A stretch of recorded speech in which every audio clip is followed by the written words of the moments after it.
췌장암은 실제로 생존율이 2.6% 정도밖에 안 돼요. 췌장은 가장 깊이 있거든요. 그래서 발견하기가 어려워요. 맨 처음에 나오는 증상은 소화불량인데요. 이 소화불량을 사람들이 너무 쉽게 생각하는 거예요. 그냥 암에 걸리는 게 아니거든요. 위내시경만 하는데 그렇게 하시면 안 돼요. 우리가 암을 조기에 발견하는 게 굉장히 중요한데요. 조기 발견을 위한 가장 좋은 방법은 여성분들 브레이지어 끈 있는 그 부위거든요. 왼쪽을 두드려 봐가지고 아프다 그러면은 약간 문제가 있는 거예요, 그거는. 그리고 이제 대변에서는 어떤 변화가 나오냐면은 네, 안녕하세요. 저는 메디람 한방병원에서 암 환자 진료를 지금 12년째 하고 있는 김지호 원장이라고 합니다.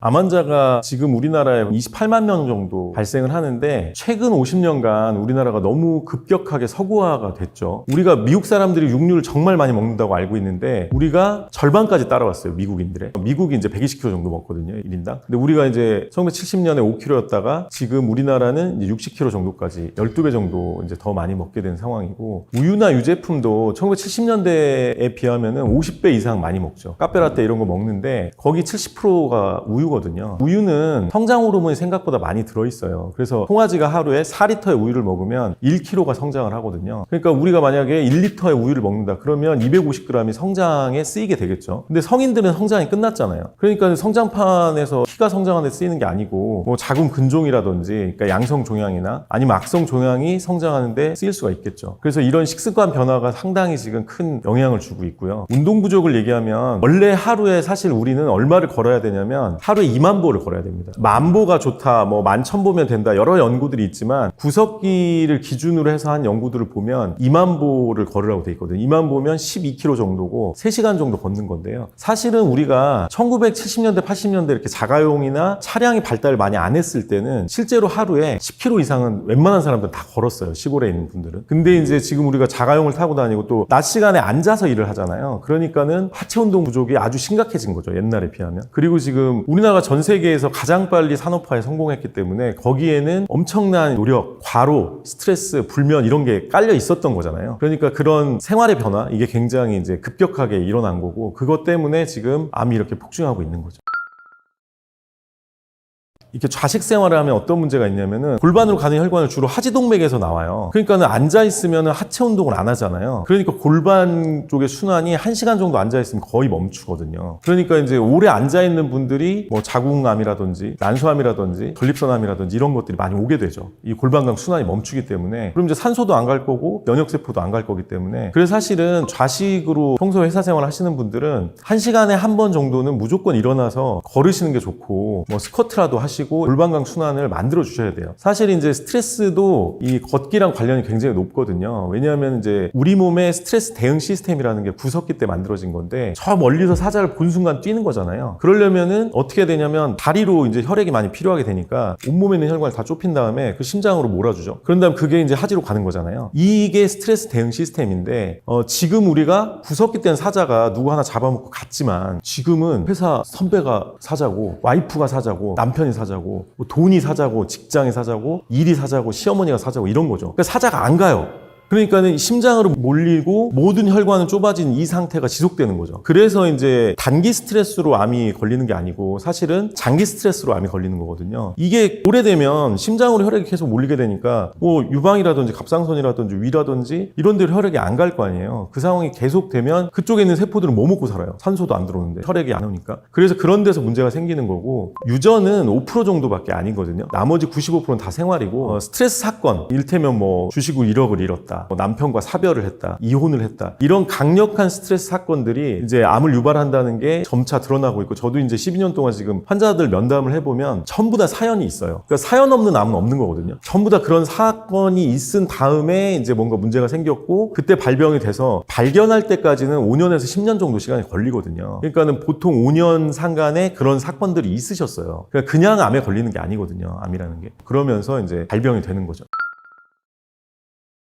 미국인들은 암에 걸려도 죽음이라는 걸 그렇게 두려워하거나 그러지 않는데 한국 암 환자들은 어떤 문제가 있냐면 암의 진단을 받으면 그 순간 이제 바로 죽음을 떠올리고 너무 이제 공포스럽게 암을 이제 대하는 거죠. 그래서 암 진단이 곧 사망 선고라고 생각하는 분들이 굉장히 많다는 거고, 근데 사실은 그렇지 않고요. 2022년까지 이제 5년 생존율 통계를 보면은 1기나 2기 암의 경우에는 80-90% 생존율이 높은 나라입니다. 그래서 암을 좀 빨리 발견하면은 사실은 그렇게 생존율이 낮지 않고요. 만약에 4기에 발견됐다 그러면 약간 좀 다른 얘기긴 해요. 다른 장기로 가는 거를 우리가 4기라고 하는 건데, 뭐 유방암인데 폐로 갔다든지 뭐 이런 4기에 발견되면은 계속 항암을 해야 되거든요. 근데 이제 수술은 어떻게 보면 좀 근본 치료에 가깝다고 보여지거든요. 왜냐하면 1기, 2기, 3기는 수술이 어느 정도 되기 때문에 생존율이 굉장히 높아요. 근데 4기면 수술을 잘 못해요. 요즘 하는 경우도 있지만 거의 다 항암제를 써야 되는데, 이제 4기가 됐을 때는 이게 암덩이 안에 있는 가운데 보면 이제 줄기암이라는 게 있는데 이 줄기암은 못 죽여요. 그래서 겉에만 좀 크기가 줄다가 항암 좀 있으면 내성이 오죠. 그럼 다시 크죠. 그럼 항암제 바꾸고 그럼 또 줄다가 또 크고 안에는 계속 크고 있어요. 안에 줄기암은. 그래서 지금 사실은 암 정복을 하려면은 이 줄기암이라는 거를 타겟을 해야 되는데 아직 이 4세대 줄기암 항암제가 개발 중이기 때문에 아직은 안 나왔거든요. 환자분들이 많이 4기에 걸리게 되면 이제 사망률도 높아지고 그렇게 되는 거죠. 우리나라는 지금 정보 공개나 이런 게 굉장히 잘 돼 있는 나라인데 cancer.go.kr이라고 국가암정보센터라는 홈페이지가 있어요. 거길 가시면은 5년별 1기, 2기, 3기, 4기 어떤 암에 대해서 생존율 다 나와 있고요. 그리고 각각의 암종에 대해서 아주 자세하게 진행 단계라든지 조직 유형은 어떤 게 있다, 이런 것들이 아주 이제 자세하게 나와 있거든요. 그래서 암에 걸리신 분들은 국가암정보센터 정보를 이제 찾아보시면서 본인에 대해서 일단은 객관적으로 판단을 좀 해볼 필요가 있겠죠. 그래서 정보를 가지고 그 다음에 이걸 뭐 두려워하든 아니면 대응을 하든 어떻게 해야 되는데, 이제 일단은 진단만 받으면 너무 겁내는 분들이 많이 있다는 게 이제 사실이죠.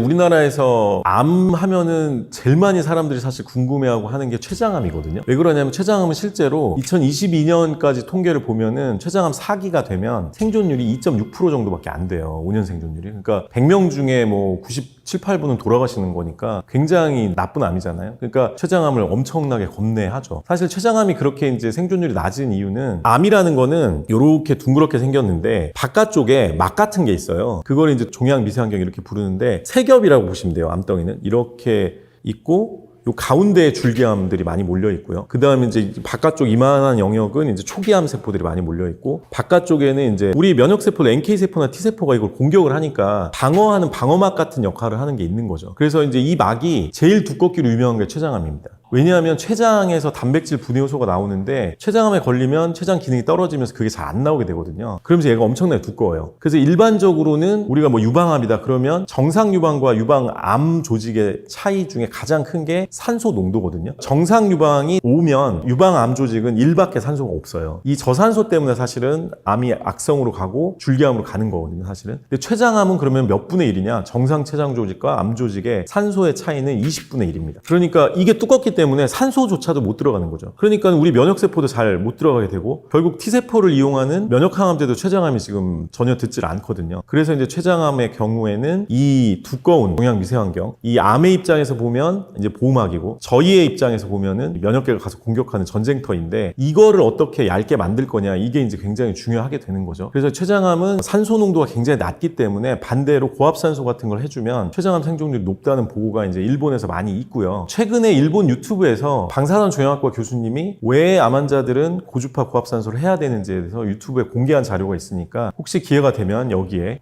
주소를 공개시켜 드릴 테니까 한번 보시기 바랍니다.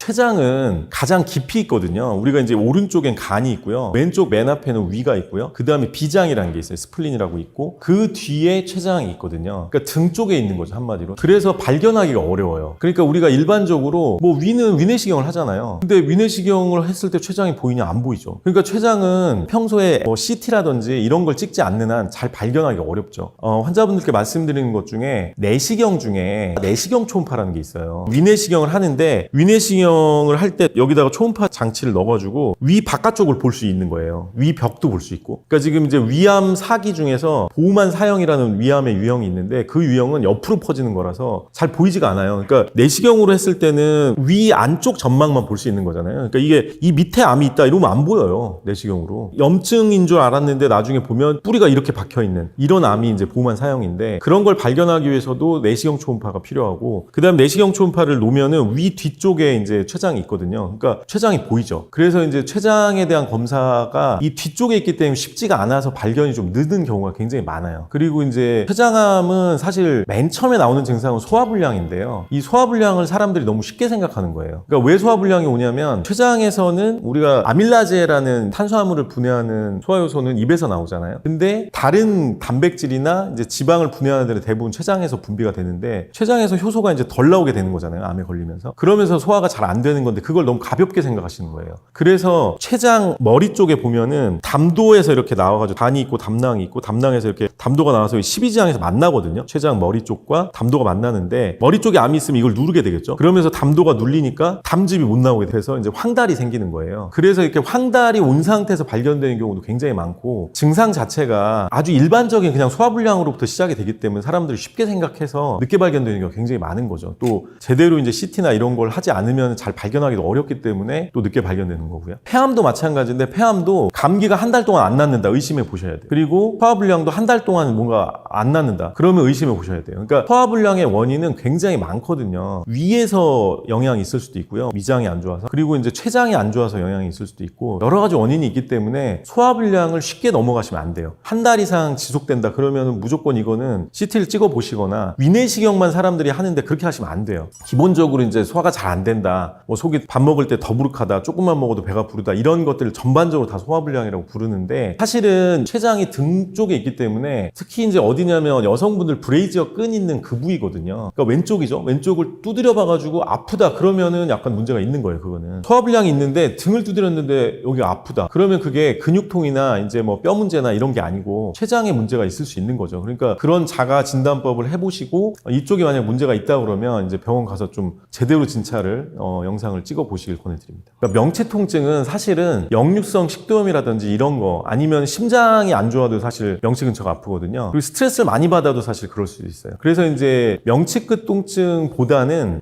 전반적으로 그냥 소화가 잘 안 된다 이런 게 더 사실은 췌장암하고는 가깝다고 봐야죠. 그리고 이제 대변에서는 어떤 변화가 나오냐면은 원래 우리가 지방을 분해하는 게 두 가지거든요. 담즙이 한번 나와갖고 지방을 유화시킨다고 하죠. 그 담즙에 유화가 된 다음에 그 다음에 췌장에서 리파제라는 게 나와가지고 지방을 소화를 시키는데 췌장암 같은 경우에는 지방 소화가 잘 안 되겠죠. 지방을 분해하는 소화효소 리파제가 잘 안 나올 테니까 그렇게 되면은 고기를 먹거나 했을 경우에 고기 소화가 잘 안 된다. 그러면 약간 의심해 봐야 되고 지방이 소화가 안 되니까 당연히 지방 변이 나오겠죠. 그럼 변이 뜨겠죠. 그래서 이제 화장실에서 둥둥 뜨는 변이 자꾸 나온다. 이것도 이제 췌장암을 의심해 볼 수 있는 증상이 될 수 있습니다. 다시 한번 설명드리자면 전방적으로 소화가 요즘 너무 한 달 이상 안 된다. 그 다음에 변은 지방 소화가 안 돼서 지방변이라서 둥둥 뜬다. 그 다음에 등을 두드렸더니 아프다. 이런 거는 이제 확실히 췌장 기능에 뭔가 문제가 있다는 거를 의심해 볼 수 있는 증거들이 되겠죠.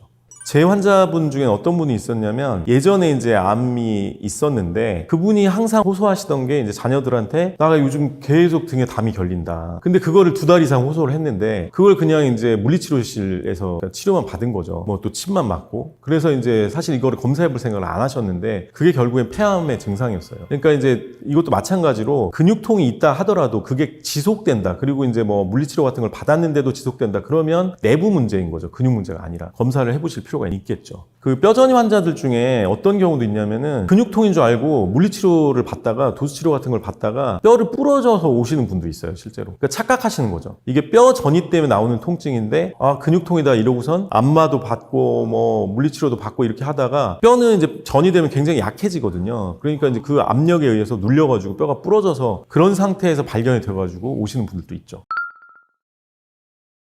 지금 한국인이 이제 2020년 기준으로 가장 많이 걸리는 암은 이제 갑상선암, 그다음 폐암, 대장암, 그다음에 위암, 그리고 이제 유방암, 전립선암 이렇게 되는데요. 그러니까 갑상선암 같은 경우는 우리나라가 검진을 좀 많이 하는 편이에요. 외국에서는 사실은 갑상선암이 있어도 수술을 안 하고 지켜보는 경우가 많은데 우리나라는 지금 갑상선암 발견율이나 발생률이 굉장히 높은 거고요. 그래도 예전보다는 이제 조금 줄어든 편에 속합니다. 일단은 이제 우리 면역계가 우리가 생각을 해보세요. 감기에 걸렸어요. 그럼 우리 면역이 막 일을 해야 되잖아요. 그러니까 우리 몸은 굉장히 피로하게 되죠. 그래서 암을 계속 상대를 해야 되니까 우리 몸은 피로감에 빠지게 돼요. 그래서 평소보다 조금만 해도 뭐가 피곤하다, 내가 체력이 이 정도가 아니었는데 왜 그러지, 이런 경우에는 사실 뭐 큰 병을 좀 의심을 해봐야 되는 거고요. 그래서 첫 번째가 피로감, 무기력감입니다. 이게 이제 가장 많이 나타나는 증상이고, 그 다음에 원인을 모르는 체중 감소가 나타날 수도 있습니다. 왜냐하면 암세포는 우리 정상세포보다 훨씬 음식을 많이 먹거든요. 그러니까 어떤 논문에 보면 20배다, 어떤 논문은 50배다, 이렇게 이제 굉장히 많이 음식을 갖다 먹기 때문에 우리가 음식이 다른 쪽으로 잘 안 가는 거죠. 이제 암이 막 가져가게 되니까. 그래서 이제 다이어트도 하지 않았는데 체중이 빠진다. 그러면 이제 암을 의심해 볼 수 있겠죠. 입냄새가 갑자기 심해지면 구강암이나 뭐 편도암이나 이런 두경부에 암이 있는 경우도 있어요.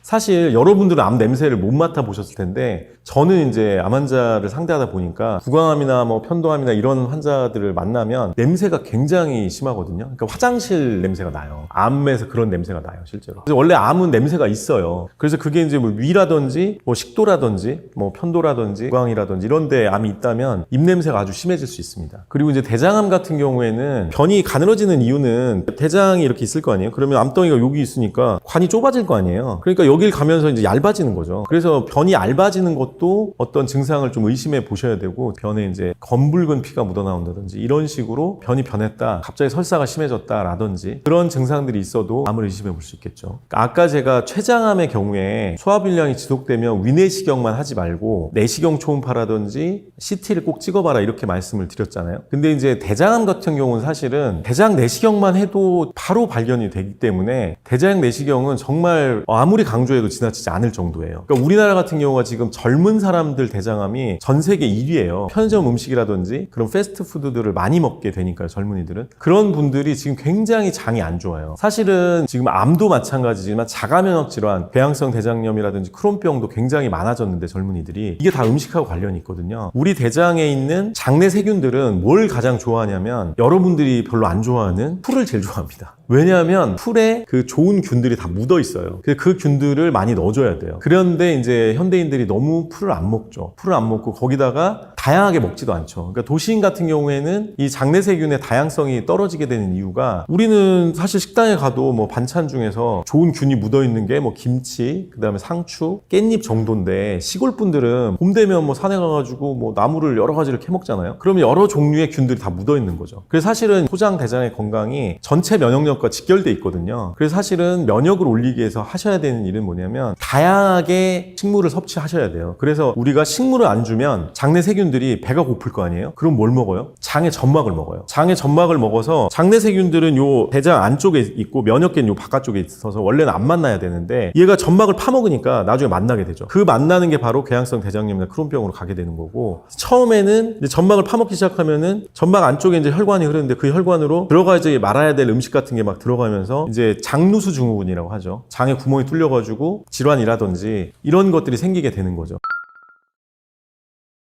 그 소화불량을 쉽게 보면 안 된다는 게 그런 건데, 이게 아주 심각해지고 또 통증도 오고 황달도 오고 이랬을 경우에 이제 췌장암을 발견하게 되는 경우가 많아서, 췌장은 간하고 가깝기 때문에 간전이가 굉장히 많은 편이에요. 아니면 이제 복막으로도 가죠. 이제 우리 장기를 덮고 있는 거를 복막이라고 하는데 복막으로도 전이가 잘 가서 치료하기가 굉장히 어렵거든요. 복막전이가 되면은 항암제가 복막에 혈관이 별로 없기 때문에 잘 안 들어요. 치료하기가 굉장히 어려운 상태가 돼서, 그래서 사실은 우리가 건강을 지키는데 가장 중요한 거는 작은 증상이라도 놓치지 말고, 증상이 지속되는 경향이 있다 그러면 좀 큰 병원 가서 검사를 반드시 해보시길 권해드리는 거고요. 그래서 우리 몸을 관찰을 꼭 해보셔야 되고, 또 정기적으로 CT나 이런 걸 좀 찍으실 필요도 있겠습니다.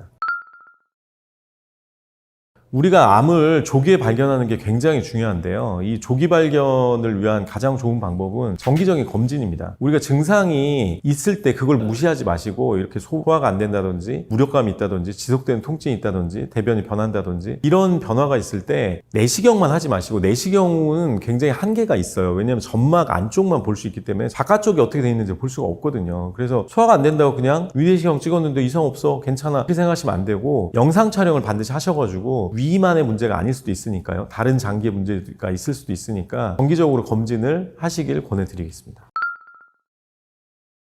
그런데 이렇게 말기까지 혹은 말기에 가까운 상태까지 갔다가 회복되시는 분들을 보면은 어떤 분들이냐면 의지가 굉장히 강한 분들이세요. 나는 꼭 살아나겠다. 그래서 이제 철저히 하시는 거죠, 관리를. 우리가 사실은 좋은 음식을 먹는 게 바로바로 몸에 나타나거든요. 제 환자분 중에 어떤 분이 계셨냐면 복수가 차가지고 이제 배 전체가 암이셨어요. 이분 대학병원에서 3개월 미만 남았다고 호스피스 가라고 이제 소견서를 써줬던 분인데 그분이 보름 만에 굉장히 많이 좋아지셨거든요. 근데 어떻게 하셨냐면은 일단은 나쁜 걸 전혀 안 먹었어요. 그러니까 야채 스프, 그다음에 녹즙, 그다음에 유산균 종류들, 그다음에 콩으로 만든 두유 이런 거 위주로 식물성 위주로만 드셨고 고기 같은 걸 전혀 안 드셨거든요. 그러면서 보름 만에 굉장히 많이 좋아지셨는데 본인은 그거를 알고 있었어요. 좋아지는 상황을. 어떻게 알고 있었냐면 이분은 복수가 많이 차가지고 횡격막을 밀어 올려서 숨이 막히는 분이었거든요. 그래서 나쁜 음식을 먹으면 숨이 더 막히는 거예요. 근데 좋은 음식을 먹으니까 이게 복수도 빠지고 횡격막이 내려가면서 내가 좋아지고 있다는 걸 본인이 스스로 이제 아신 거죠. 보름 뒤에 이걸 영상을 찍어보니까 굉장히 많이 좋아지신 상태가 됐는데 이렇게 의지가 강한 분들 그리고 이제 희망적인 낙관적인 이런 생각을 하시는 분들이 이제 좋아질 가능성이 있는 분들이라고 봐야 되겠죠. 그런 분들이 그런 믿음 하에서 이제 철저하게 식이요법도 하고 운동도 하고 이제 스트레스 관리도 하고 하면서 이제 좋아지시는 케이스들이 간혹 나오긴 합니다.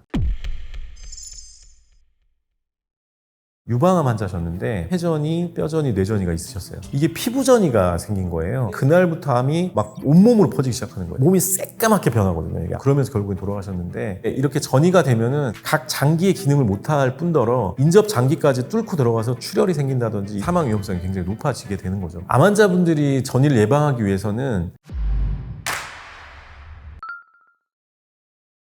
그러니까 제일 안타까운 환자 중에 한 분이 어떤 분이냐면 유방암 환자셨는데 맨 처음에 저희 병원에 2020년에 오실 때 이미 유방암이 폐전이, 뼈전이, 뇌전이가 있으셨어요. 근데 5년 정도로 관리가 굉장히 잘 되셨는데 이게 피부전이가 생긴 거예요. 근데 피부전이를 조직 검사를 했는데 그날부터 암이 막 온몸으로 퍼지기 시작하는 거예요. 옆으로. 사실은 피부전이가 굉장히 위험하거든요. 피부전이는 지금 치료가 잘 안 돼요. 그래서 그분 같은 경우에는 몸이 새까맣게 변하거든요. 이게 암으로. 뒤덮이면서 등까지 다 새까마지고 그러면서 결국엔 돌아가셨는데 굉장히 안타까운 사연이죠.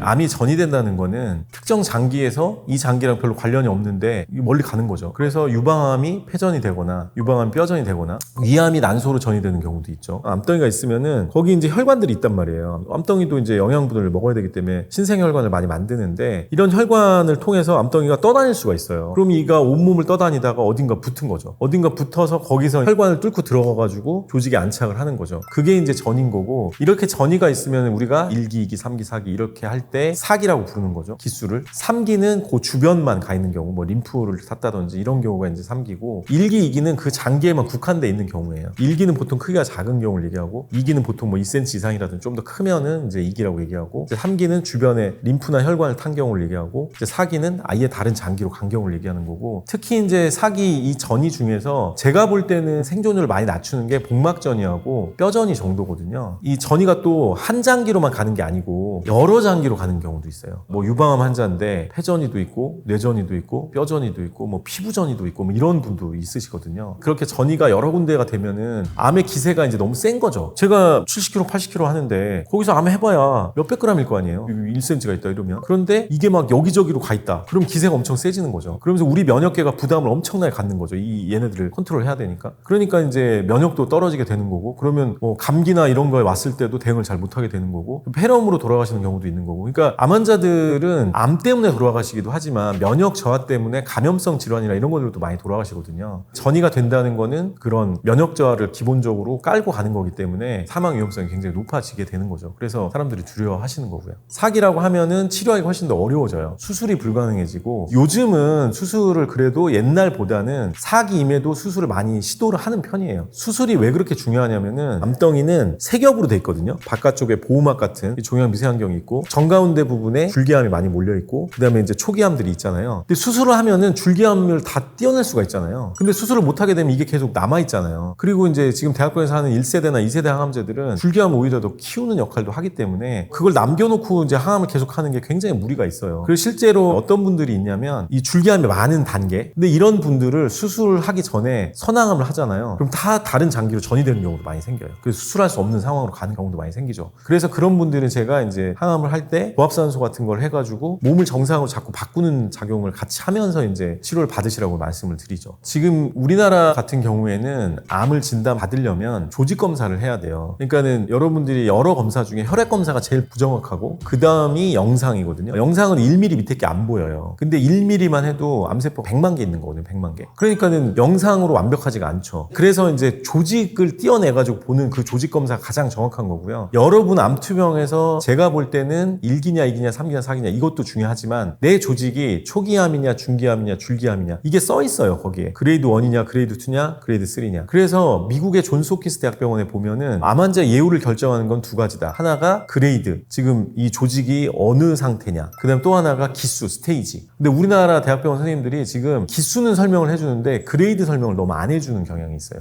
그래서 암 환자분들은 반드시 수술 이후 조직검사 결과지를 보시고 내 암이 줄기암이 얼마나 많은 암인지, 그레이드가 1인지 2인지 3인지에 따라서 치료 방법이 달라지거든요. 그거를 반드시 이제 확인을 하시면 좋겠고요. 그리고 전이가 의심이 되면은 대학병원에서 뭘 찍냐면 PET-CT라는 걸 찍어요. PET-CT인데 이 PET-CT를 찍으면은 전신을 볼 수가 있거든요. 그러면은 폐만인 줄 알았는데 나중에 알고 보니까 뼈에 있네, 간에 있네, 이런 걸 알 수가 있는 거죠.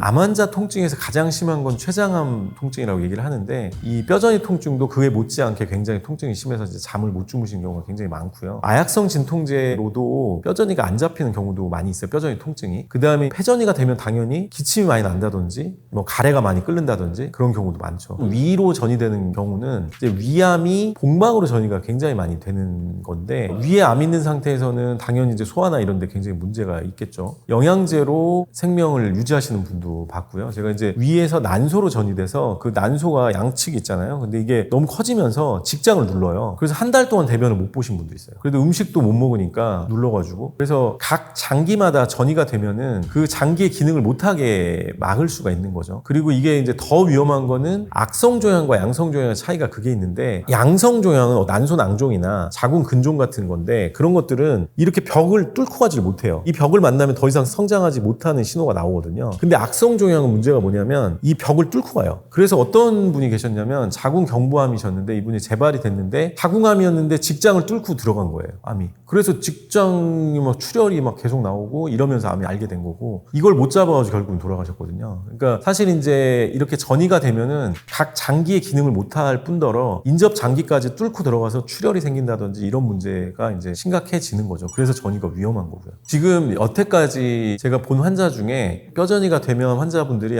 이제 나는 끝났나 보다 이렇게 생각하시는 경향이 많이 있었어요. 그게 왜 그러냐면 뼈전이가 통증이 심한데 그게 마약성 진통제로 잘 안 잡히니까 굉장히 삶의 질이 떨어져요. 그걸 못 참고 이제 호스피스로 가셔서 돌아가시는 분들이 많이 계셨거든요. 지금은 그래도 뼈전이에 대해서는 연구를 많이 해가지고 방법을 많이 찾아서, 뼈전이가 있으신 분들은 이 영상을 보시고 이제 저희 병원에 오시면 제가 치료 방안이나 이런 걸 말씀을 드릴 수가 있겠고요. 그 다음에 이제 복막전이라는 전이가 있는데, 그거는 이제 장기를 이렇게 뒤덮고 있는 복막이라는 게 있어요. 근데 복막들로 전이가 되면은 거기는 혈관이 별로 없어가지고 항암제가 못 들어가요. 그래서 잘 치료가 안 됐는데, 그래도 요즘엔 어떤 시술들이 나왔냐면은 하이팩이라는 시술이 나왔고요. 하이팩은 뭐냐면 개복을 한 다음에 복막을 뜯어내고 거기 보이는 암들을 이제 다 떼어낸 다음에 이걸 꿰매고 항암제를 넣어가지고 이 항암제가 들어가도록 이렇게 꾹꾹꾹 눌러주거든요. 항암제를 끌려서 넣어줘요. 잘 침투가 되도록. 그렇게 해서 하는 게 하이팩이고, 이제 하이팩은 사실은 이 복막을 다 뜯어내기 때문에 몸에 미치는 타격이 굉장히 크거든요. 그래서 이제 체력이 안 좋은 분들은 하이팩 하고 나서 금방 돌아가시고 뭐 이런 분들 많이 봤고, 요즘 이제 하이팩 말고 라이팩이라고 내시경으로 구멍만 뚫어가지고 내시경 쪽으로 보이는 것들을 이제 뜯어내고 항암제를 끓여서 넣어주는 라이팩이라는 시술도 있거든요. 그래서 이런 것들이 나오면서 그래도 복막전이도 많이 치율이 올라갔습니다. 그래서 우리나라 같은 경우에 복막전이가 되는 암이 난소암, 대장암, 그다음에 췌장암, 위암, 요 네 가지가 이제 복막전이가 잘 되는 암들이거든요. 근데 요 암들 중에서 난소암 치료율이 굉장히 올라갔습니다.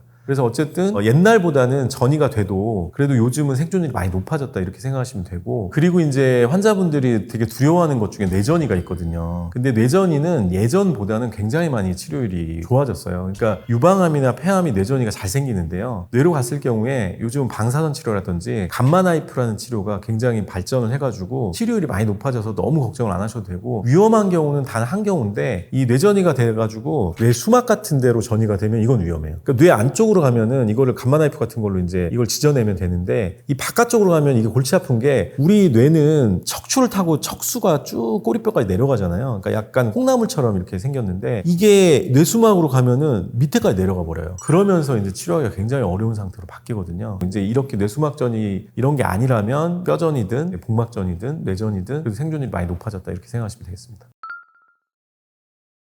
지금 암 환자분들이나 일반인분들이 잘 모르시는 게 뼈전이에 대해서 사실 잘 모르세요. 그러니까 뼈전이가 얼마나 흔하냐면, 유방암이 전이가 일어났다 그럼 7, 80%는 뼈로 가요. 전립선암도 전이가 일어났다 그러면 7, 80% 뼈로 가요. 폐암은 50%가 뼈로 가요. 그러니까 뼈전이가 굉장히 많고 흔한데 생각보다 이게 치료가 잘 안 되고 있어요, 현재. 사실 뼈전이가 생기는 이유는 뼈에 구멍이 있기 때문이 그렇거든요. 그러니까 골다공증이 근본인 거죠, 사실은. 암은 혈액으로 흘러다닌단 말이에요. 그럼 이제 뼈에도 혈관이 있거든요. 근데 그 혈관이 그렇게 크진 않기 때문에, 만약에 운 좋게 거기를 갔어요, 걔가. 면역계가 못 가죠, 이쪽으로. 그러니까는 이 구멍 안에서 얘가 성장하기 너무 좋은 거예요. 공격이 없잖아요. 면역계가 공격도 안 하지. 그러니까 이제 틈에서 자라기 시작해가지고 이제 갉아먹기 시작하는 거죠. 그래서 그럼 뭘 해야 되냐? 뼈전이가 안 되려면 암 환자들은 기본적으로 골다공증 예방을 하셔야 되고요. 그래서 비타민 K2, 그 다음에 각종 미네랄들이 함유된 그런 건강기능식품과, 미네랄이 제일 많은 걸로 해죽순이라는 게 있거든요. 그 죽순이 우리나라에 지금 수입이 돼서 해죽순 꽃봉오리 차 이렇게 네이버나 이런 데서 검색해 보시면 나와요. 가격도 저렴하거든요. 그런 걸로 미네랄을 채우셔야 돼요. 그러니까 바다에서 온 걸로 해초, 그 다음에 생선, 그 다음에 뭐 해죽순 이런 걸로 이제 미네랄을 채워야 되는 거고, 소금을 먹기 위해서 마라탕이나 이런 막 찐왕 이런 걸 먹으면 안 되는 거고, 자연에서 나오는 슴슴한 맛, 콩나물이나 미역국이나 이런 걸 통해서 이제 그런 걸 흡수를 해야 되는 거겠죠.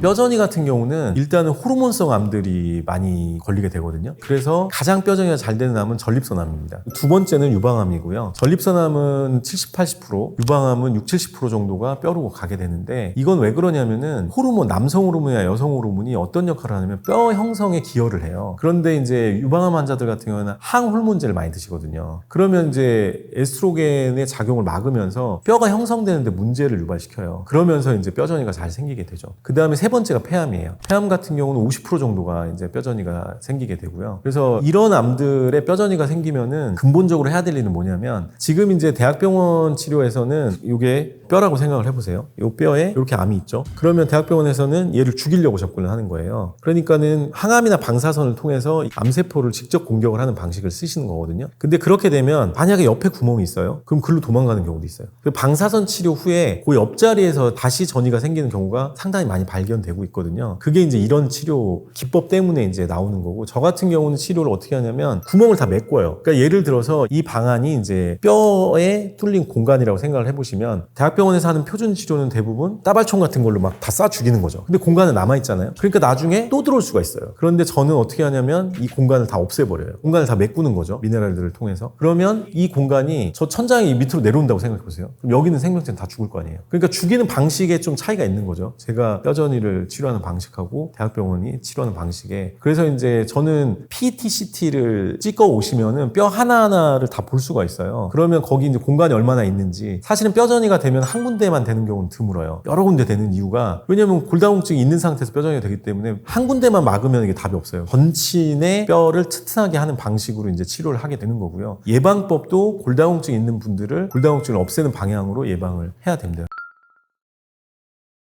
이 암 진단에서 여러분들이 확인하셔야 될 게, 내가 몇 기냐 이것도 있지만, 내 조직이 지금 암이 어떤 초기암인 거냐, 암이 생긴 지 얼마 안 된 거냐, 아니면 이거 오래된 거냐, 이거가 굉장히 중요한 거거든요. 왜냐하면은 보통 우리가 생각하기에 정상세포 뿅암 이렇게 생각하시잖아요. 이게 아니에요. 정상세포도 전암 단계를 여러 단계를 거쳐요. 아주 여러 단계를. 그래서 뭐 자궁경부 암 같은 경우는 사실은 자궁경부 이형성증이라는 게 있어요. 그게 1, 2, 3가 있거든요. 그 다음에 초기암이 되는 거예요. 그 다음에 이 초기암이 그럼 가만히 있냐? 얘도 면역계랑 싸우고 회피하고 막 이러잖아요. 그러면서 얘도 변해요. 그래서 초기암, 중기암, 줄기암으로 가게 되고, 이게 수술 후 조직검사 결과지에 자세하게 써 있습니다. 그레이드 1이냐, 2냐, 3냐 이렇게 써 있고, 그래서 이걸 굉장히 중시하셔야 돼요. 왜냐하면 그레이드 3가 되면 줄기암이라는 게 많은 상태가 되는 건데요. 이 줄기암의 많은 상태는 전이를 잘 유발시켜요, 얘가. 그래서 다른 쪽으로 잘 가요. 이게 씨앗이 돼가지고 이 줄기암이 혈관을 타고 다른 데로 가면 거기서 초기암들을 만들어낼 수가 있어요, 줄기암은. 그래서 이제 전이가 잘 되는 암은 이 그레이드 3인 암들, 이런 암들은 재발률도 높고 전이율도 굉장히 높습니다.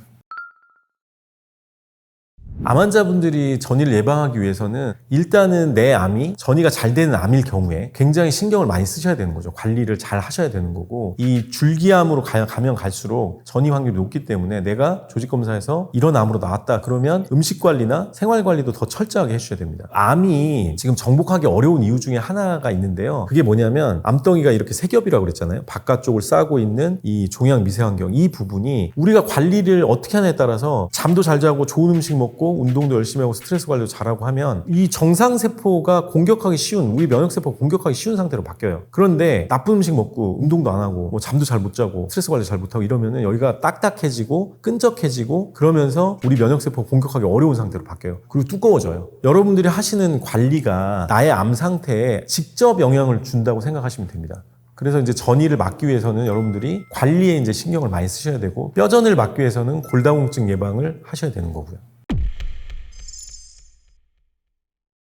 우리나라가 전 세계 젊은 사람 대장암 1위예요. 특히 이제 제가 최악으로 생각하는 거는 삼겹살입니다. 삼겹살에 소주 먹으면서 담배 핀다. 이거는 이제 암 걸릴래 이런 거랑 이제 비슷한 건데, 암이 동시에 세 군데 생긴 분을 봤거든요, 제가. 갑상선암과 유방암과 위암이 동시에 왔어요. 제가 이제 암 환자분들한테 음식의 기준 세 가지를 말씀을 드리는데요. 첫 번째 기준은 뭐냐면, 이게 암이 처음에 발병되는 거는 사실 스트레스랑 연관도가 더 높다고 보여지고요. 이 처음 시작을 지나고 나면은 음식이 굉장히 중요해집니다. 왜냐하면은 암세포는 이분법으로 분열을 하면서 폭발적인 성장을 하잖아요. 이게 이분법으로 분열할 때 여기 재료가 필요할 거 아니에요. 이 재료가 우리가 먹는 음식으로 공급이 되기 때문에 탄수화물, 단백질, 지방을 보통 수십 배 정도를 먹거든요. 정상세포보다. 그러니까 우리가 암이 성장하는 도움을 되는 음식을 먹는다 그러면 발병된 암이 굉장히 빨리 성장을 하는 상황이 되겠죠. 일본의 이즈미에가 5년 생존율을 95%를 달성하는 데인데, 거기 같은 경우에는 음식 관리를 굉장히 중시하는 거죠. 그래서 5년 동안 채식 위주의 음식만 먹게 하고 최소 3년 이상은 그렇게 하도록 이제 하죠. 그래서 육식이라든지 그런 음식을 못 먹게 하거든요. 그래서 이제 암의 발병 과정에서도 음식이 상당히 중요한 역할을 하고, 그다음에 재발에 있어서도 음식이 굉장히 중요한 역할을 하게 됩니다.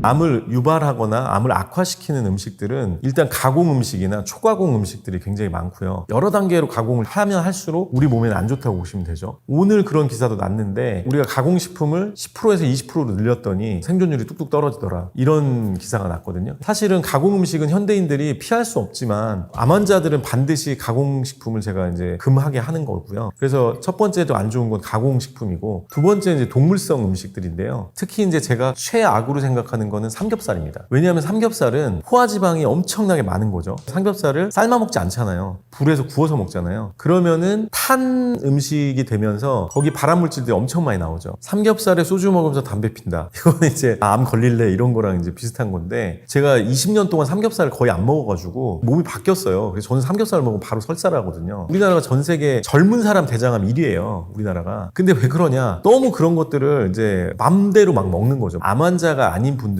고기를 먹는 게 그렇게 나쁘진 않지만 양이 너무 많다는 거예요. 전 세계에서 최장수 마을 5군데를 골라가지고 거기를 연구한 건데, 거기 보면 95%가 자연식물식이고요. 5%만 동물성이에요. 이분들은 그래서 고기를 얼마 만에 한 번씩 먹냐면 일주일에 한 번 정도만 먹거든요. 한 번 먹을 때 50g. 자기 몸무게의 1000분의 1을 먹어요. 그럼 왜 그러냐면은 내가 50kg이다 그러면 50g 먹는 거고, 60kg다 그러면 60g 먹는 거거든요. 이게 사실은 하루에 우리가 필요한 단백질 양이에요. 그래서 그거에 맞춰서 먹는 거고, 그러니까 우리는 지금 다 과식하고 있는 거죠. 삼겹살 먹으면 뭐 500g씩 먹잖아요, 한 번에 먹을 때. 그건 다 과식이에요. 그렇게 이제 단백질을 많이 넣어주면은 누가 고생하냐? 신장이나 간이 고생을 하는 거죠. 내보내야 되거든요. 미국에서 한 연구 중에 어떤 연구가 있냐면, 소고기를 웰돈으로 먹는 사람들이 미디엄이나 레어, 불을 많이 가하지 않은 이렇게 먹는 사람에 비해서 유방암이 4배 이상 많이 발생한다, 이런 연구가 있었어요. 그러니까는 우리가 음식에 열을 많이 가하는 건 별로 좋은 방식은 아닌 거죠. 고탄수화물, 고지방, 고단백 이런 음식도 피해야 되고, 음식을 조리할 때 열을 많이 가하는 음식들은 피해야 됩니다. 그리고 그 다음에 우리가 가장 피해야 되는 것 중에 하나가 튀긴 기름이에요. 튀긴 기름. 기름을 튀기게 되면 기름의 구조가 바뀌어가지고, 기름이 우리 몸에서 어떤 역할을 하냐면은 크게 보면 두 가지 측면을 볼 수가 있는데요. 지방은 우리 몸의 세포의 막을 구성하게 됩니다. 지방이. 왜냐하면 우리 몸은 물이기 때문에 만약에 이 세포가 막이 물에 녹으면 먹으면 세포가 터질 거 아니에요. 그러니까 세포막은 지방으로 돼 있는 거예요. 근데 이 지방 중에 가장 좋은 게 뭐냐면 오메가3죠. 그런데 지금 우리가 포화지방을 먹으면 오메가3가 아니라 포화지방이 여기 있게 되겠죠. 그러면서 이제 딱딱해지는 거고, 옥수수 같은 걸 먹으면은 오메가6가 많아서 또 딱딱해지게 되겠죠. 그 다음에 트랜스 지방을 먹어도 또 딱딱하게 되죠. 그러니까 세포 안으로 산소나 영양분이 많이 들어가야 되는데 세포가 딱딱해지면 못 들어가야 되니까, 그래서 지방이 그렇게 우리 몸에 중요한 거고요. 그래서 세포막을 구성하는 지방을 어떤 지방을 먹느냐가 중요한 거고, 튀긴 기름이나 이런 거는 트랜스 지방이 너무 많기 때문에 이제 안 드셔야 되는 거고, 우리가 사실 먹을 지방이 그렇게 많지가 않아요. 우리가 먹을 수 있는 지방은 오메가3가 높은 들기름, 그다음에 아마씨유인데요. 이것들은 열을 가하면 안 되기 때문에 냉압착 들기름이나 냉압착 아마씨유를 음식에 활용을 하시면 되겠고, 음식을 튀기거나 볶는 거는 좋지가 않아요. 기름으로. 기름이 없는 상태에서 한 다음에 나중에 드레싱으로만 기름은 활용을 이제 하시길 권해드리는 거고요. 그 다음에 이제 조심하셔야 될 게, 커피도 저는 암 환자들한테 되도록 이제 권하지는 않는데요. 그 이유는 뭐냐면, 우리 몸이 스트레스를 받으면 심장으로 혈액이 몰리잖아요. 그리고 다른데 혈관이 다 좁아지잖아요. 근데 커피를 마셔도 동일한 현상이 생겨요. 왜냐면 커피를 마시면 커피에 있는 카페인이 부신을 쥐어짜가지고 스트레스 받았을 때 나오는 그 스트레스 대응 호르몬들이 많이 나오거든요. 그러면서 혈관을 다 쥐어짜거든요. 그래서 커피는 암을 더 악화시킬 가능성이 훨씬 높고, 실제로 생쥐 실험에서 보면 스트레스를 많이 받은 쥐한테 스트레스 대응 호르몬들을 주입을 하면 암이 막 4배, 5배 이렇게 성장하는 걸 볼 수 있거든요. 그래서 커피는 되도록 이제 암 환자들은 안 먹는 게 좋겠고요. 그 다음에 우리가 알코올이 들어가 있는 가글, 이게 굉장히 안 좋거든요. 왜냐하면은 우리 몸의 마이크로한 영역을 지켜주는 거는 균들이거든요. 우리랑 같이 살고 있는 공생 균들인데, 이 균들이 알코올에 의해서 죽어요. 알코올로 죽는 게 아니라 알데히드로 바뀌는데, 알코올을 먹으면 그 알데히드가 이 균들을 다 죽여버려요. 그래서 알코올 가글은 절대 좋은 게 아니고요. 저는 가글 자체를 사실은 별로 좋아하지 않습니다. 왜냐하면 그게 나쁜 균만 죽이는 게 아니잖아요. 거기 99.9% 죽인다 이렇게 돼 있는데 그게 나쁜 균만 골라 죽이나요? 아니거든요. 좋은 균도 99.9% 다 죽인다는 거기 때문에, 되도록이면 암 환자들은, 또 일반인들도 마찬가지인데, 가글은 화학적인 제품이잖아요. 그런 것들은 하시는 게 좋지 않고, 하신다면은 소금물 정도로 가글 하시는 게 좋겠습니다. 식물성 단백질 중에 땅콩은 별로 안 권하고, 땅콩은 원래는 사실 견과류가 아니에요. 견과류는 사실 다 나무에서 나는 거고요. 껍데기가 딱딱한 게 견과류예요. 부족한 단백질을 그러면 어떻게 채울 거냐? 견과류로 채우면 되죠. 그 다음에 호박으로 채우면 되고, 콩으로 채우면 돼요. 그러니까 식물성 단백질을 무시하시면 안 되는 게, 검투사들이 뭐 먹었을까요, 옛날에? 검투사들은 왕들이 엄청 관리를 철저히 했던 직군인데, 그분들 다 채식주의자였어요. 검투사들 그렇게 우락부락한 근육이 다 채식으로 나온다는 거죠. 지금 전 세계 힘센 대회 1위, 스트롱맨 대회 1위가 러시아 분인데, 그분이 채식주의자예요. 그분이 한 유명한 얘기가 있죠. 나는 황소다. 황소처럼 힘이 세고 근육이 많다. 근데 황소가 풀 먹지, 황소가 고기 먹냐? 이렇게 얘기를 했죠. 식물성 단백질을 먹었을 때가 동물성 단백질을 먹었을 때보다 지구력도 많아지고요. 근육량도 훨씬 많아집니다. 그런데 단 어떤 게 있냐? 많이 먹어야 됩니다. 우리가 지금 샐러드 1인용으로 나오는 샐러드로는 양이 부족해요, 사실. 그래서 코끼리 보세요. 등치 엄청 큰데 풀 엄청 많이 먹잖아요. 그러니까 우리는 지금 육식을 너무 많이 먹고 있고 풀을 종류를 너무 많이 안 먹고 있다. 이게 문제인 거예요. 그러니까 반대가 돼야 되는 거죠, 사실은. 하루에 육식은 요만큼, 풀을 이만큼. 이렇게 먹어야지 원래 우리 몸을 지탱할 수 있는 건데, 지금 정반대로 가고 있기 때문에 암도 폭증하는 거고, 다른 질병들, 자가면역 질환 이런 것도 굉장히 많이 늘고 있는 거고. 그러니까 사실 지금 우리나라가 전 세계에서 아마 맛과 관련된 컨텐츠가 굉장히 많이 있을 건데, 저는 사실 그게 조금 문제가 있다고 이제 생각을 하는데요. 맛을 중시하기 때문에 혀가 좋아하는 뭐 설탕 같은 것도 엄청나게 많이 넣고, 뭐 소금도 엄청나게 넣고, 그러니까 그런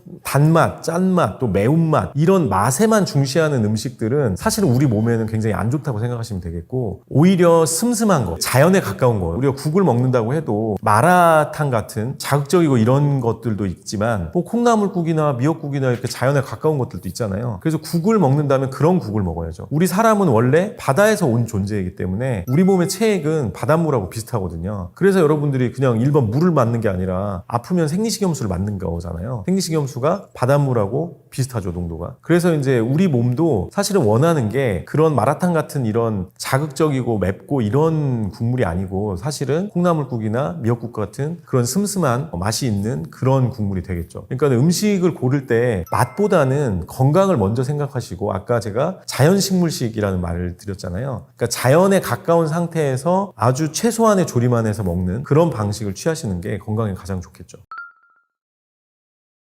암이 좋아하는 음식은 이 암덩이가 성장을 하는데 이분법을 해야 되기 때문에 새로운 세포를 만들어야 되잖아요. 그러니까 이 세포의 재료가 되는 애들이 주로 단백질 지방이에요. 그래서 저는 이제 고기를 암이 폭증하는 주범 중에 하나라고 생각을 하는데요. 고기는 우리 몸에서 재활용률이 굉장히 높거든요. 흡수율이 굉장히 높아가지고 고기를 먹으면 거의 8, 90%는 그대로 암이 된다고 생각하시면 됩니다. 그래서 이제 동물성 지방이나 동물성 단백질을 되도록이면 제한을 하는 식이를 많이 권하는 거고요. 근데 하버드에서 권하는 식이요법은 뭐냐면 자연식물식이라는 겁니다. 식물식을 하되 채식은 일반적으로 우리가 채식 식당에 가보면 채식 돈가스도 있고 뭐 함박스테이크도 있고 이런 식으로 인위적으로 막 콩단백질을 조작해서 만드는데 그런 거는 자연식물식이라고 부르지 않습니다. 조작이 없는 걸 얘기하는 거고요. 자연식물식을 대표하는 말로 뭐가 있냐면 farm to kitchen이라는 게 있거든요. 그러니까 농장에서 바로 따가지고 그냥 식당으로 바로 오는 거죠. 이 farm to kitchen의 생각으로 자연식물식을 해야 되는 게 음식에서 가장 권하는 거고요. 그래서 이제 가장 중요한 게 자연식물식이다. 제가 이렇게 얘기를 하니까 아니 탄수화물, 단백질, 지방을 안 먹으면 뭐 먹고 사냐 이렇게 말씀들을 많이 하시는데 탄수화물 중에도 좋은 탄수화물이 있습니다. 그거는 바로 정제되지 않은 곡물을 드시면 됩니다. 현미나 귀리나 보리나 이런 걸 드시는 거고 정제를 한다는 거는 가공을 하는 거잖아요. 가공을 하게 되면 탄수화물이 포도당으로 분해되는 속도가 굉장히 빨라지게 되는 거거든요. 그러니까 암이 제일 좋아하는 게 포도당인데 이 포도당을 바로 넣어주면 당연히 암이 엄청나게 좋아하겠죠. 가공이나 정제를 하지 않은 그런 탄수화물을 먹으면 되는 거고 나머지 음식들도 마찬가지입니다. 그래서 들에서 나는 그냥 식물들 그 다음에 가공하지 않은 곡물들 이런 게 좋은 음식에 속하게 되는 거겠죠. 제가 이제 암 환자분들한테 음식의 기준 3가지를 말씀을 드리는데요. 첫 번째 기준은 뭐냐면 인류 역사에 오래전에 등장한 2만 년 전에 10,000년 이전에 등장한 음식을 먹어라 이건데요. 그러니까 결국에는 그때는 우리가 가공을 할 수가 없었잖아요. 가공 음식은 다 빠지는 거죠. 인간의 DNA는 2만 년 전 인간의 DNA와 동일하거든요. 그 이전에는 대비각이나 이런 게 많이 있었기 때문에 많이 바뀌었어요. 2만 년 사이에는 그런 일이 없어가지고 지금 2만 년 전하고 지금하고 이제 DNA가 똑같은 이 사이에 큰 변화가 몇 가지가 있었죠. 첫 번째가 10,000년 전에 이제 곡식을 우리가 키우기 시작했잖아요. 농업이 시작됐으니까 갑자기 탄수화물 양이 원래 이 이전에는 전체 양의 20에서 30%만 먹다가 지금 50%, 60%, 70%까지 올라갔거든요. 그러니까 지금 현대인들은 탄수화물 너무 많이 먹는다는 거예요. 그게 이제 암 발병과 직결되는 얘기고요. 두 번째는 뭐냐면 8,000년 전에 목축이 시작됐죠. 그러면서 대량 육식이 시작됐거든요. 그리고 유제품을 먹기 시작했죠. 그러니까 인류 역사에 이 2만 년 전에는 없던 물질이에요. 육류도 마찬가지, 대량 육식도 마찬가지고 유제품도 마찬가지거든요. 사실 이제 원래 인간은 육식동물이었다 이렇게 주장하는 사람들이 있는데 생각을 해보세요. 시골에서 혹시 잔치할 때 돼지 잡아보신 분 계신가요? 저는 어릴 때 잔치하면 돼지를 풀어놓고 어른들이 망치로 잡았거든요. 절대 잡기 힘듭니다. 야생에서 이 초식동물들은 육식동물을 피하기 위해서 속도를 발전시킨 거거든요. 사람이 절대 많이 못 잡아요. 그래서 아마존 다큐나 이런 걸 봐도 남자분들 수십 명이 나가서 뭐 토끼 3마리 잡아오고 이러잖아요. 그거 어떻게 육식을 많이 했다는 건지 이해가 안 가거든요. 우리가 목축을 시작하면서 가둬놓고 잡으니까 잡힌 거지. 그러니까 대량 육식을 한 거지. 실제로 아마존 다큐나 아프리카 다큐들을 보세요. 육식을 그렇게 많이 먹는지. 그게 못 먹어요. 왜냐하면 너무 빠르니까 잡을 수가 없어요. 그러니까는 사실은 대량 육식을 했다는 건 말이 안 되는 얘기고 소량 육식은 했죠. 소량 육식은. 대량 육식이 시작된 이 8,000년 전부터 이제 인류가 고기를 많이 먹게 된 거고요. 한국으로 치면은 1970년대 이후에 고기나 유제품을 1970년대 이후에 먹기 시작해서 현재 1970년대에 10배, 미국의 절반까지 고기가 많이 먹는 거고 우유는 이제 50배 이상 많이 먹게 된 거죠. 그러니까는 사실 이 변화들이 암 발병과 이제 직결돼 있는 거겠죠. 그래서 첫 번째 기준은 오래된 음식을 먹어라. 그러니까 인류 역사에 2만 년 전에 등장했던 그러니까 다 따먹는 것들이나 캐먹는 것들이나 우리가 뜯어먹는 것들이나 자연에서 채집하는 것들 위주가 되겠죠. 그게 이제 첫 번째 기준이고요. 두 번째 기준은 뭐냐면은 발효된 음식을 먹으라거든요. 왜냐하면 인간의 면역은 2가지가 면역의 핵심 축이에요. 하나가 흉선이고요. 흉선은 가슴뼈 뒤에 있는 요만한 건데 이 흉선이 나이가 들면 퇴화를 해요. 그래서 50만 먹어도 이제 10대에 10% 정도밖에 안 남거든요. 그렇게 되니까 이제 이 흉선에서 훈련하는 게 T세포인데 T세포가 훈련을 안 하게 되면서 자가면역 질환도 생기고 또 암도 늘어나고 그러는 거거든요. 그러니까 흉선의 퇴화 그래프랑 암의 발병 그래프가 거의 정반대거든요. 거의 정반대. 그러니까 흉선이 퇴화되면서 면역이 떨어져서 50대도 넘어가면 암도 많이 발생하게 되는 되는 거고 대상포진이나 이런 바이러스 질환들도 많이 발생하게 되는 거거든요. 그러면 흉선이 퇴화하는데 70대, 80대, 100세까지 건강하게 사시는 분들도 있잖아요. 이런 분들은 도대체 어떻게 면역이 이제 지켜주는 거냐? 바로 장면역이 지켜주는 겁니다. 그래서 50대 이후에는 장면역이 면역의 핵심이 되는 거고 아까 T세포는 흉선에서 훈련하다가 이제 장에서 훈련을 전담하게 되는 거거든요. 그러면 이 T세포 훈련을 누가 시키냐? 장내세균들이 시키는 거예요. 그러니까 우리가 장이 좋다 나쁘다는 어떻게 평가를 해야 되냐면 변비가 없다, 설사가 없다 이렇게 장이 좋다는 게 아니고 장에 다양한 균들이 많아야지 장이 좋다고 하는 거고 면역이 좋은 거예요. 그래서 사실은 발효 음식이 우리나라가 굉장히 발달이 돼 있잖아요. 특히 이제 콩을 발효하는 음식들이 많이 발달이 돼 있는데 그런 음식들이 장 면역을 지켜주는 거 결국에는 나이 든 분들의 면역을 지켜주는 거여서 그래서 이제 사실 장수마을들에 가면은 발효 음식들을 굉장히 많이 먹게 되는 거죠. 그런 분들이 많은 거고. 그다음에 세 번째 기준은 자연식물식인데요. 우리가 너무 자연에서 나오는 식이섬유를 많이 안 먹게 돼요. 사람들이 연어를 좋아하잖아요. 왜 연어를 좋아하죠? 오메가3가 많다고 해서. 그러면 노르웨이에서 키우는 연어의 오메가3가 많을까요? 아닙니다. 왜 아닐까요? 노르웨이에 연어는 양식을 하는데요. 얘네들한테 옥수수를 먹여요. 옥수수는 오메가3보다 오메가6가 50배가 많거든요. 그러니까 노르웨이에서 한 양식 연어를 우리가 먹으면 오메가6를 먹고 있는 거예요. 그 다음에 풀 먹은 소고기 오메가3가 높죠. 잘 보세요. 풀 먹은 소고기에 오메가3가 높다고 풀 먹은 소고기를 먹을 게 아니라 풀을 먹으면 되죠. 그리고 양식 연어가 아니고 해초가 오메가3가 높아요. 그래서 이 풀을 뜯어먹는 소고기나 해초를 먹은 자연산 연어가 오메가3가 높은 거예요. 그러니까 이 중간자를 빼고 그냥 해초 먹고 자연식물식을 하면 오메가3가 많다는 거죠. 그러니까 이제 자연식물식은 우리한테 굉장히 많은 걸 주는데요. 우리가 탄수화물, 단백질, 지방, 그 다음에 네 번째, 다섯 번째, 여섯 번째가 있죠. 그게 뭐예요? 비타민, 미네랄, 식이섬유거든요. 섬유소. 근데 탄단지가 지금 부족한가요, 우리가? 우리는 지금 탄수화물, 단백질, 지방은 넘쳐나요. 이게 넘쳐서 문제죠. 뭐가 부족해요? 비타민, 미네랄, 식이섬유가 부족하죠. 근데 비타민, 미네랄, 식이섬유가 어디에 있습니까? 이게 자연식물식에 있어요. 해초에 있고 풀들이 많죠. 그러니까 지금 현대인들이 정반대로 하고 있는 거예요. 넘쳐나는 놈들을 더 많이 먹고 탄단지를 먹고 맛을 찾아 나가는 거죠. 그러면서 정작 중요한 비타민, 미네랄, 식이섬유가 많은 식물들을 안 먹게 되면서 암뿐만 아니라 많은 질병들이 생기게 되는 거겠죠. 음식을 정리를 하자면 세 가지 기준. 첫 번째, 인류 역사에 2만 년 전 이전에 등장한 음식을 먹어라. 그러니까 가공 음식을 먹으면 안 된다는 얘기고요. 두 번째는 발효 음식을 많이 먹어야 우리 장면역을 지킬 수 있어서 50대 이상의 건강은 장면역이 지키는 건데 그걸 지켜주는 게 발효 음식인 거고 다양한 장내 세균들이 되는 거고요. 그 다음에 세 번째는 자연식물식을 먹어서 비타민, 미네랄, 섬유질을 늘리라는 거죠. 그래야지 이제 건강을 지키게 되고 암도 지키고 이제 암 예방도 할 수 있는 거겠죠. 스티브 잡스가 걸린 췌장암은 사실은 일반적인 췌장암이 아니고요. 신경 내분비종이라고 요거는 발병이나 이런 게 전혀 다른 겁니다. 그거는 이제 내분비계 문제로 인해서 생기는 암이거든요. 저희가 음식 얘기를 주로 하기 때문에 지금 발병에 많은 영향을 준다고 하지만 발병에는 실제로는 스트레스가 훨씬 더 많은 영향을 줍니다. 암의 발병에는. 근데 스티브 잡스 같은 경우에는 굉장히 신경을 많이 쓰고 굉장히 신경이 날카로운 사람이에요. 그래서 스트레스가 굉장히 심했을 거고 그것 때문에 내분비계에 문제가 온 거거든요. 그러니까 우리 몸 전체를 관장하는 조절 시스템이라는 게 있거든요. 우리 몸에는. 그게 하나가 면역계, 그 다음에 자율신경계, 그 다음에 이제 내분비계예요. 그러니까 이 내분비계는 우리 몸 전체랑 관련이 있고 이 세 개는 연결돼 있거든요. 호르몬계죠. 호르몬계. 잡스 같은 경우가 생긴 신경 내분비종은 스트레스로 인해서 면역이 떨어지고 그걸로 인해서 호르몬계가 망가진 이런 상태에서 생기는 병이거든요. 그러니까 사실은 음식의 영향보다는 이제 스트레스 영향이 훨씬 심했던 암인 거죠.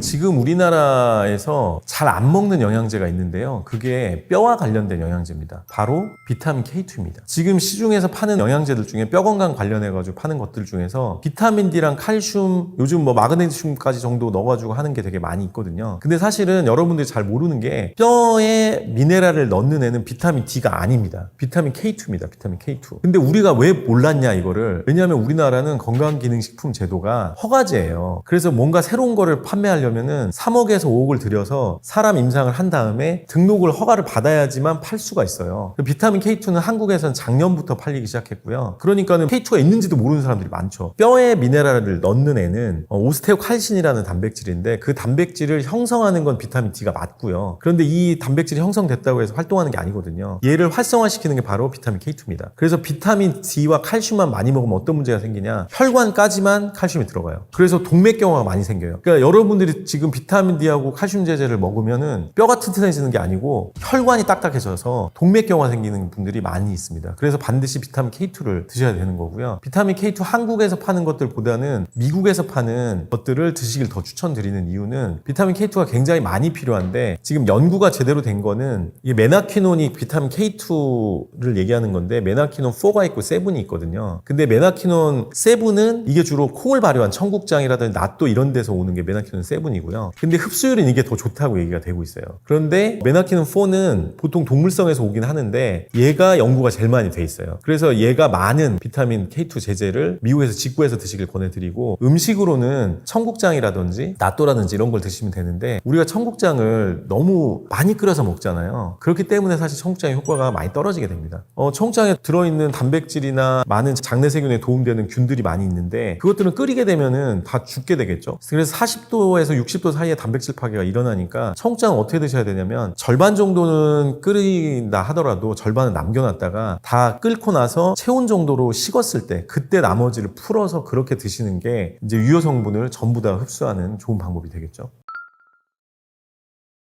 제가 암의 발병과 가장 관련이 높은 건 스트레스라고 했잖아요. 우리가 지속적으로 스트레스 받는 게 안 좋아요. 왜냐하면 스트레스 상황이 되면 우리는 심장으로 혈액을 다 몰고 다른 데 혈관이 다 좁아지기 때문에 그래서 사실은 암이 동시에 세 군데 생긴 분을 봤거든요, 제가. 갑상선암과 유방암과 위암이 동시에 왔어요. 이해가 잘 안 가시죠?